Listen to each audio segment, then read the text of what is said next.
Hi friends, Varahi నవరాత్రులు 9 రోజులు మా ఇంట్లో చాలా ఘనంగా జరిగాయి. ఇది మొదటి రోజు అలంకరణ అండి. ఇది రెండవ రోజు,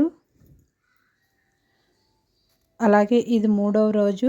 రోజుకో అలంకరణ చేసుకున్నాను. ఈ 9 రోజులు కూడా 9 రకాల ఉదయం సాయంత్రం నైవేద్యం పెట్టుకొని ఈ వారాహి అమ్మవారికి నాకు వీలైనంత వరకు పూజ చేసుకున్నాను.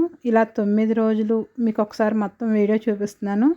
ఇది అయిపోయిన తర్వాత 9వ రోజు సాయంత్రం అమ్మవారికి 9 దీపాలు పెట్టుకొని, అంటే 9వ రోజు రాత్రి 9 రాత్రులు గడిచిన తరువాత తెల్లవారిన తర్వాత 10వ రోజు 6 గంటల లోపు ఈ పీఠం అనేది కదపమని చెప్పారు. అందుకని 9 రాత్రులు అయిపోయిన తర్వాత 9వ రోజు నైటు ఇలా 9 దీపాలతో అలంకరణ చేసుకొని 9 దీపాలు వెలిగించి తర్వాత అమ్మవారికి చీర, జాకెట్ ముక్క, గాజులు, తాంబూలం అన్నీ పెట్టి లలితా సహస్రము అలాగే ఖడ్గమాల ఇవన్నీ చదువుకున్నాను.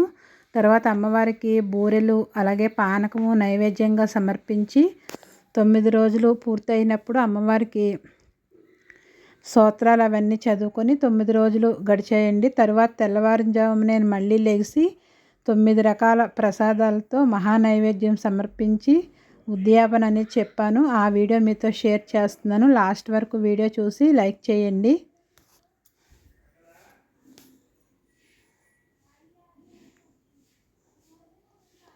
అలాగే అమ్మవారికి చీర, గాజులు, పానకము ఇలా అన్నీ సమర్పించేసి అమ్మవారికి నాకు వీలైనంత వరకు నా దగ్గర ఉన్నంతలోనే అమ్మవారికి అన్నీ చేసి పెట్టాను.